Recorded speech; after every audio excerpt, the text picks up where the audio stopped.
Hey guys, and welcome to a showdown between myself, a rubber duck of war, facing off against the mighty Ice Power and his favourite Mama Marathi. And yes, we're going to be looking at some more of the new Dwarf changes today, mainly the Master Engineers, as well as Thoric Ironbrow. And that is the biggest changes that has affected the Dwarfs in this upcoming FLC and patch. Now, quite a bit of discussion has gone into are dwarves crazily OP now? Are they broken? Master engineers shall be gods of war and all shall weep in their shadow. And I'm here to tell you guys today, dwarfs are very good and I think the changes have buffed them slightly. But bad matchups are still 100% bad matchups. Now, they're definitely going to be a more fun faction with a little bit more versatility than before. But all round, I think dwarves will still struggle in the matchups they currently struggle with, and will still be very good in the matchups they're currently pretty damn amazing in.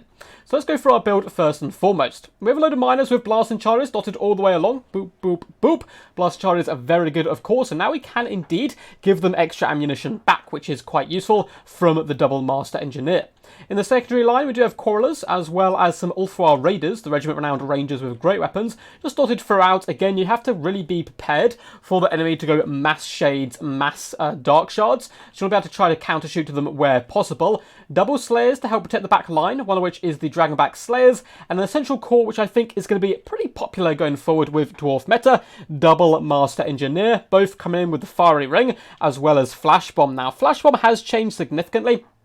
You can no longer get it on Grombrindle, it only comes with the Master Engineer, and you must click on an enemy unit to cast it, which is pretty huge. So everyone thinks you can just place this wherever you want. No, you cannot. It must be on a unit, which actually is a little bit more annoying sometimes than having it near yourself. All round, it is a bigger buff, but if the enemy unit kind of slivers off to the side once you've popped this down, then all of a sudden it's going to be far less useful. But still, Master Engineer is going to be very meta going forward, though they already are a little bit at the moment.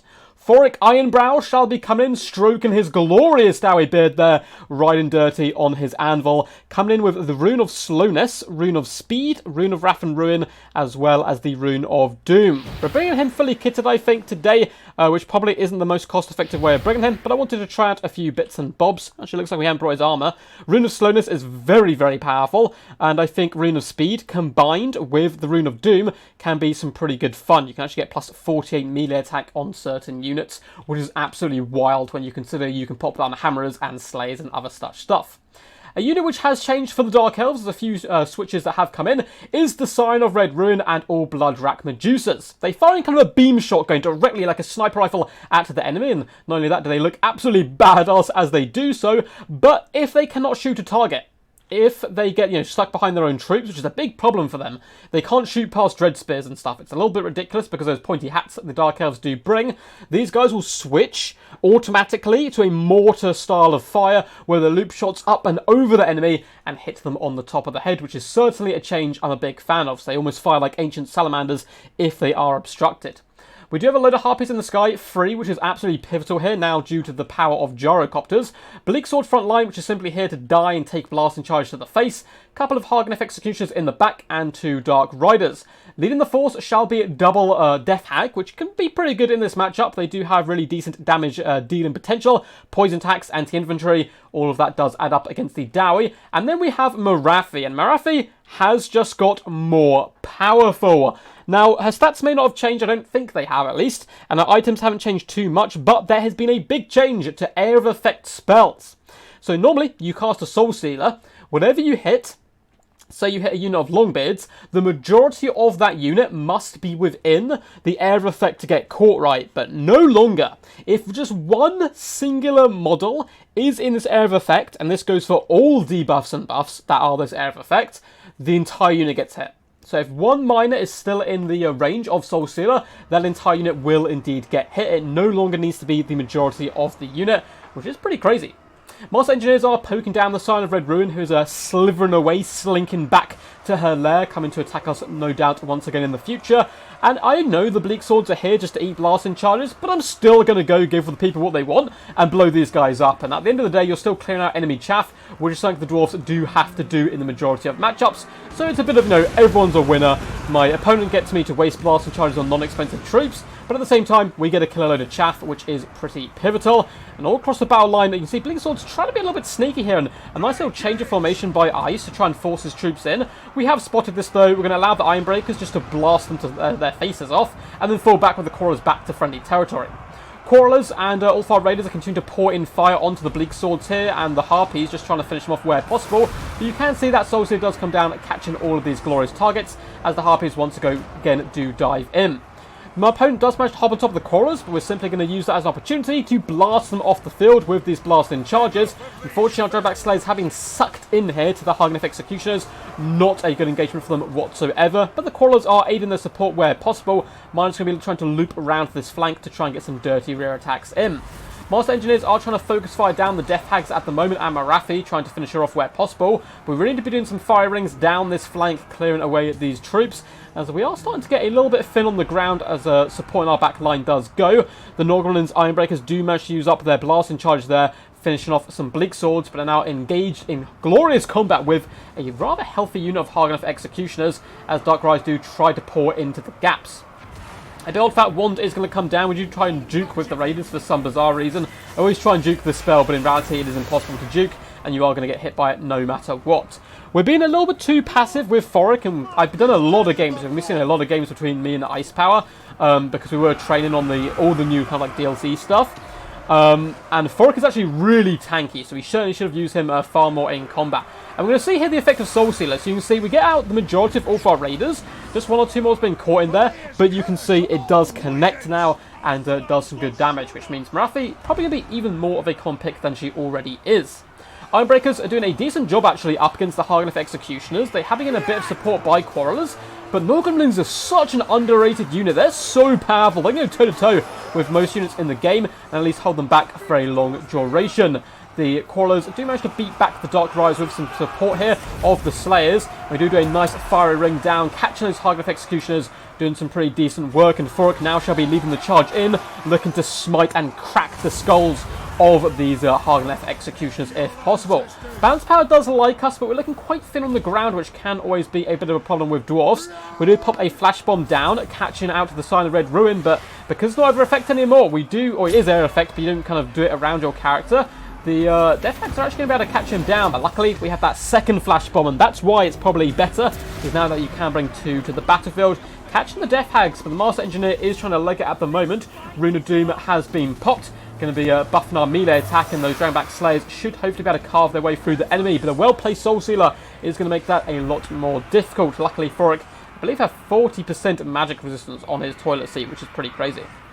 We have restocked the Ironbreakers here. You can see they have extra ammunition, and I'm trying to fire off those shots, but it's not really working at the moment. We get punched in the face by the Siren, and the Hageneth Executioners are hunting us down. I really should be finishing these guys off instead of trying to get blasting charges off. I wanted to blast and charge the Death Hag in the face and try to finish her off, because they have really dreadful armor, only 10 armor. We might be able to kill them there, so instead we're taking a lot of unnecessary damage instead.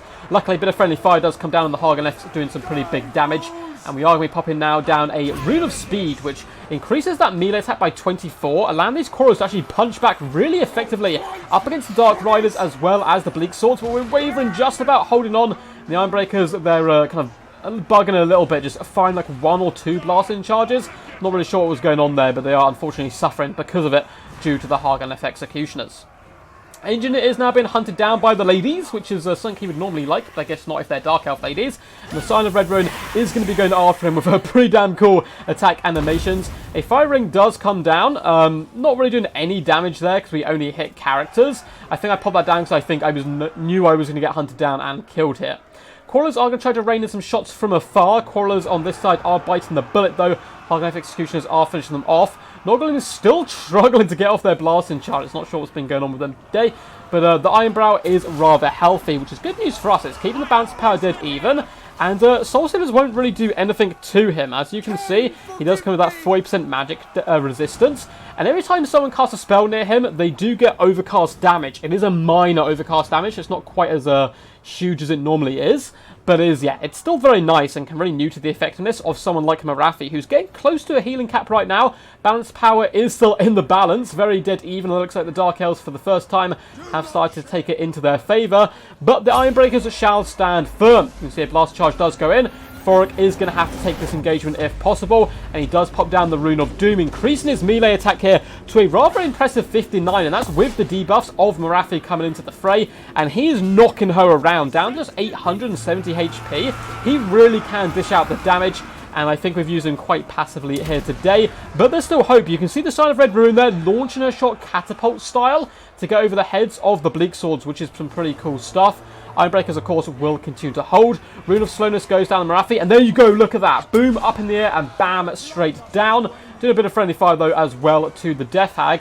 Even with the Rune of Slowness, though, we are struggling to catch Morathi. 24 speed. Thoric is up to 30, but he's getting pinned in, unfortunately, by the Bleak Swords. And we are going to be eating, I think, a Soul Sealer. But Morathi takes that damage as she casts it there. Down to just 400 health and nearly close to breaking, but just about survives. And it's more about healing her up here than anything else. Ironbreaker's also getting hit by that Soul Sealer isn't too nice for me. Death Hag, though, is getting smited. She can try all the spinny twirls she wants, but when Thoric is nearby, he can certainly dish out the pain, down to just 400 HP. Thoric, about half health at the moment, but one thing you guys can't see is the rest of the battlefield. A lot of units are broken here, but there are Dark Riders who can return. 17 models, in fact, who may be able to cycle charge us down and break us, because that's the only way I think the Dark Elves can win this, is by breaking Thoric, because he can certainly deal with a lot of these characters, at least individually, and we have forced off one of the Death Hags here. We're going to try our best to hunt down the Dark Elves, but of course Ice is going to be pulling back his troops where possible, buying time for these Dark Riders to come back to the fray. He needs to surround us and finish off us in one go. Unfortunately, we couldn't get another restock down, and to be honest, restock isn't necessarily good in many a build, and this build, I mean, it is okay with the blasting charges. We didn't use the engineers perfectly, but I think it is really going to come into play, particularly the engineers, with gyro bomber builds. I think that's where it's realistically going to be its most powerful. Thoric does manage to scare off the Dark Riders once more, and has to turn around to engage the sign of Red Ruin. We are going to be popping a buff on him once again, the Rune of Speed, to buff that melee attack and try and keep him in the action. The Ironbreakers still somehow holding firm, though there's not many left. The Morathi is danger low, down to 700 HP at the moment. We do have a Rune of Doom and Rune of Speed going down, and trying to keep our troops in the action here. Rune of Speed is area of effect, which is very lovely. Both Death Hags seem to be breaking and running for their lives, almost. Another Clobbering Axe does come in. The Ironbreakers somehow holding firm, but the Dark Riders, and that's so useful having this fast moving unit, may be able to come in. Looks like Thoric is getting very low, getting attacked there by Morathi, and it shall be another grudge into the book against the mighty Ice Power. Well played to him. We had some super fun games, just experimenting, trying out a lot of the new stuff, and I'm very excited to be bringing that to you guys in the very, very near future. But for today, looking at the free stuff, and the free stuff is very good fun all round. The Dwarfs, improved? Yes. OP? No. No sirree, not by a long way. We played quite a few games with Dwarfs. They're still very good, but they do have still big glaring weaknesses in their roster, and the changes to runes does help aid them a little bit, but I've seen a lot of people fearing for their lives that they're going to be this big OP impossible to deal with force, and it's simply not true. So have no fear, those who dislike the Dwarfs, but they're improved, which I like to see quite a bit. Well played to Ice. We will get into the damage dealt and damage value of all the units in just a second, but if you guys enjoyed, make sure to leave a big old fat thumbs up underneath this video, as well as subscribing to the channel for more Total War Warhammer content in the future. We're going to be bringing probably 2 videos a day from tomorrow going onwards, hopefully, if I can get that many recorded and battles played, because of course not everyone's on the early access at the moment, so it's kind of hard to get battles, but I'm certainly going to try my best where possible. There are links down below in the description to my Patreon, where you can support the channel, my Discord, where you can submit replays, get involved in events that I host, and keep up to date with the channel, as well as a link to my Games Planet account. It should be linked down below. You can buy this DLC at a discounted price. Total War Warhammer free. You can pre-order basically any game off Steam. You can get through there at a discounted price, and it's all supported by CA and other games developers. Please do comment down below as well what you think of the new Dwarfs, as well as the game in general. Feel free to quack at me. What do you guys want me to showcase of the new DLC stuff going forward? Let me know it all down below. By the way, Thoric Ironbrow, the man, the myth, the DAWI legend. 1,700 damage value is pretty good for a support character, and something we noticed is he can really dish out the damage when he's on his Anvil of Doom and take a lot of it as well. Of course, he is here for the buffs, but he is also a relatively decent melee combatant. Master Engineers did okay, 1,097 damage value on this one, the other one 457. Now we didn't use them optimally here whatsoever, but again, they basically perform a similar role, just kind of those flash bombs that does make them almost a must pick in the majority of DAWI matchups now. Mars did a solid job across the board, getting some okay damage value, but helping to do a lot of HP damage, which was quite nice. Slayers as well, 969 and 900 damage value isn't too shabby. Norgolin's Ironbreakers were the real MVPs here, 1.6k damage value, and they're the type of unit which is improved the most, I think, with the Phoric Ironbrow, because he can buff their melee attack so much, it's so powerful. Now I believe all Ironbreakers and Hammers have had a small points increase, like 100 gold, but with the buffs it's certainly worth it for them. Quarrels across the board did okay. The All-Far Raiders got 952 damage value, which certainly isn't too shabby whatsoever. Once again, well played to Ice Power. He's a real rising force in the Torment scene, and he's not hit his ceiling yet. He has really taken the game by the scruff of its neck, the multiplayer scene, and you're going to be seeing him in my DBD finals, which we have had to delay, unfortunately. We're kind of waiting for the DLC to come out, so everyone is on the same game. For Marathi, she's got more powerful because of the changes to air effect kind of spells, damage spells, and that also affects buffs and debuffs, I believe. 2,919 damage value is pretty scary, particularly for an anti-large kind of character up against Dwarfs. The Hags are a nice pick as well. I think they're actually going to be quite meta from now on in this matchup. 860 and 1,400 damage value. Bleak Swords kind of got annihilated across the board. Hagen Executioners performed better. 1.2 and 990 damage value. Dark Riders, good harass tool, and breaking the troops at the end was pretty pivotal. Unfortunately, the Harpies kind of got thrown away a little bit and just ate blasts and charges to the face. Sign of Red Ruin, one of the most beautiful models in the game, and all Medusas now have had this change where they kind of switch to this mortar effect if they can't hit their target. Big fan of it. 1.5k damage value, not bad whatsoever, particularly because she was still alive at the end of the game. Hope you guys enjoyed this one. It was a real fun one to cast, and until next time, peace, peace. And as always, stay awesome.